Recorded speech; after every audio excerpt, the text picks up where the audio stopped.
When we talk about covenants, there are two kinds. There's a covenant between man and God, and a covenant between man and man. And as we look at the Bible, we see we have an Old Testament and a New Testament. Testament simply means covenant.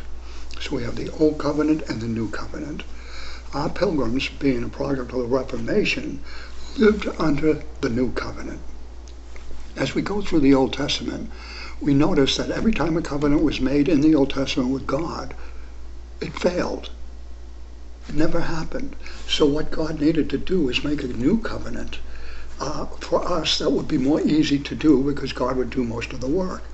And that new covenant is described in Hebrews.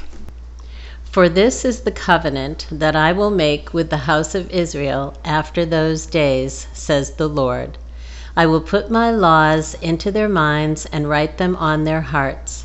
I will be their God, and they will be my people. So the new covenant tells us that God changes people's hearts and minds. It's a spiritual awakening, a spiritual change, a change on the inside. And that can't be taken from you. So that's what the Pilgrims did. They took this change on the inside, that covenant, and they ran with it 100%. And that's why our country was founded the way it was, because of that new covenant, the change on the inside, that spiritual awakening affected the Pilgrims so much they wouldn't break the covenant. See, back in England, we had a little problem with a gentleman by the name of King James. Now, what was the problem? He was the King of England and the head of the Anglican Church. So when King James set the law in England, he set the law for everybody. Everybody in England sat under the same rule of law except King James. He was above the law. He didn't have to follow his own law. Not only that, if you belonged to his church, the Anglican Church, and you wanted to pray, knock your lights out, pray all day long, as long as the subject of your prayer was King James. He thought he was God, divine right of kings. Well, that kind of rubbed our pastor the wrong way. The pastor of the Pilgrims, Pastor Robinson, took his folks out of the Anglican Church, and they had church in their homes.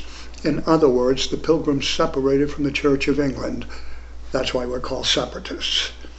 And when they did that, they wrote a church covenant one to another when they left that church, a church covenant amongst men with God as their witness. And that church covenant was called the Scrooby Covenant. And this is what it said.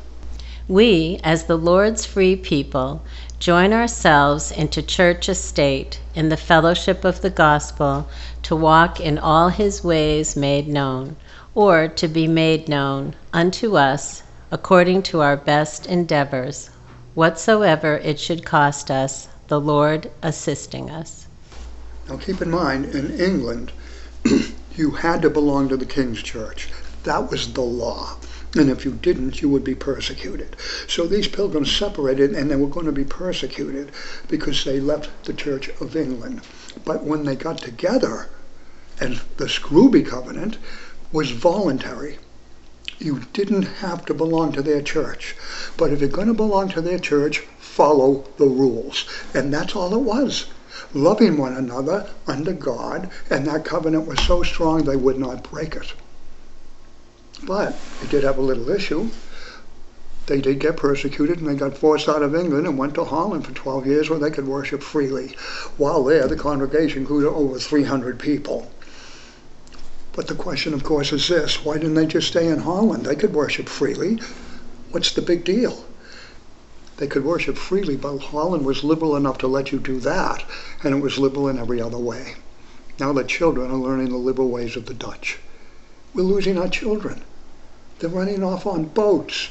They're mingling with the Holland people, and they're losing their British identity and their faith and their family. We had to do something else. We had to save the children. So we decided 12 years into the adventure that we would move again, and that move came here to Plymouth, Massachusetts. Lastly, and which was not least, a great hope and inward zeal they had of laying some good foundation, or at least to make some way thereunto, for the propagating and advancing the gospel of the kingdom of Christ in those remote parts of the world, yea, though they should be even as stepping stones unto others for the performing of so great a work. So do you see how the Pilgrims saw themselves? They didn't see themselves as the end result. They simply saw themselves as stepping stones to advance the gospel to a needy world. That is amazing. So they came over here as stepping stones, which completely makes them different than, let's say, Jamestown. See, we came over here as families, and we came over here to make relationships to the natives as stepping stones. In Jamestown, they went there to strike it rich. They felt that they could push the natives off, but not us. We were as stepping stones. But when we come here, we landed in the wrong place. We weren't supposed to land on Cape Cod. We were supposed to land in Northern Virginia. So we had no law to be here. So when we landed here, half the people on the boat weren't separatists. They weren't part of our congregation. They were coming for other reasons. And to be quite frank, they didn't really like us. So we landed in the wrong place. We have no law to be here, so we have to write our own law. Before we got off the Mayflower, and we called that law the Mayflower Compact. In the name of God, amen.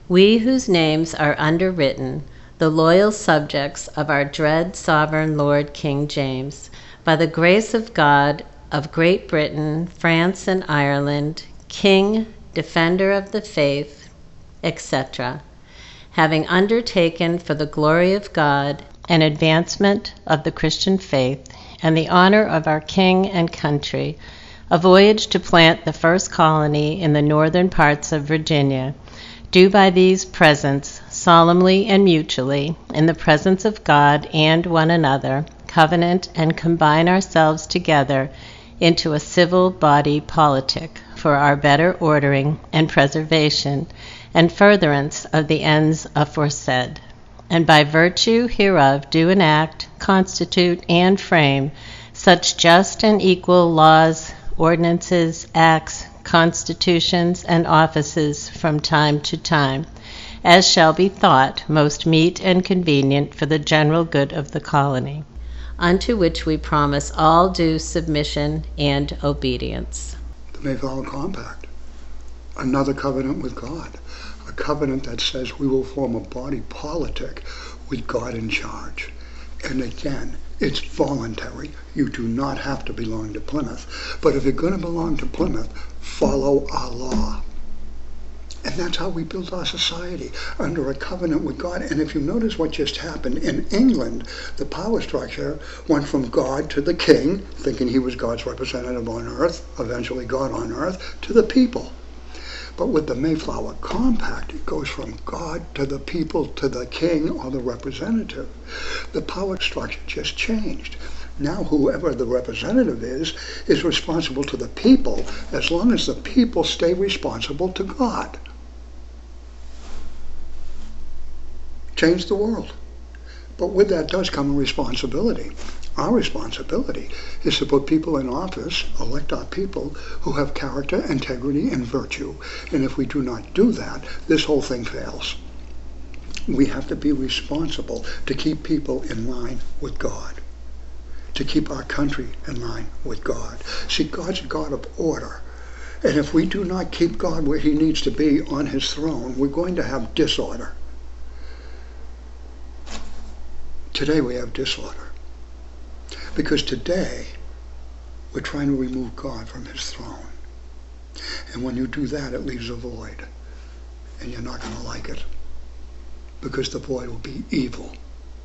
And that's what we're seeing today. See, that Mayflower Compact, that covenant, is still valid as long as we stay under it. Now, I'm told all the time we have to separate church from state and that you can't get involved in politics. If you're a Christian or you're a person of faith, nothing could be further from the truth. If we do not get involved in politics, we leave that void. See, God tells me in the Bible that we're all made in the image of God. Well, if that is true, if we're all made in the image of God, then we're God's representative on earth. And this is his creation. And we are responsible for his creation because he's appointed us to do that. That's everything. Your family, politics, economy, land ownership, all comes under the covenant. So if we do not get involved, we're not following the covenant. We're not representing God the way we should be representing God, because we have been assigned to be stewards over what he made, and he made this earth. The church has to stand up and follow the covenant and do their job, because when we don't, we end up in trouble. See what happens today? We left that void got filled, and it got filled by our government. Now our government thinks it's God. We've gotten right back to where we were with King James, thinking they're God and they can tell us what to do and they can push God away. We as a church can't allow that to happen. I praise the pastors that didn't buckle under the pandemic, that stayed and kept their church open, because God tells us to be together. Satan tells us to be apart. So during that pandemic, we were forced or pushed to be apart, not to get together with our people. Aren't you afraid of dying, Leo? No, I'm not. I'll tell you what I'm afraid of. Sitting in my living room, staring at a wall until I die. I'm supposed to be with my people. I am going to do what God tells me, not what the government tells me. And I'm going to stand strong, and I'm asking the Christian community to stand up, be bold. See, they can't really do anything to us. We're as free as you can possibly be because of that change in the inside, that spiritual liberty. That can't be taken from us. The religious liberty can. King James tried to do it, and they're trying to do it again today. But not that spiritual liberty. We own that. See, so when we die, we know exactly where we're going. So no, I'm not afraid to die. But I do fear for my grandchildren. They need us to stand up so that they can have the same lives we've had growing up with Jesus Christ as Lord, in charge of our country, in charge of our world. And people, stand up, church. It's time.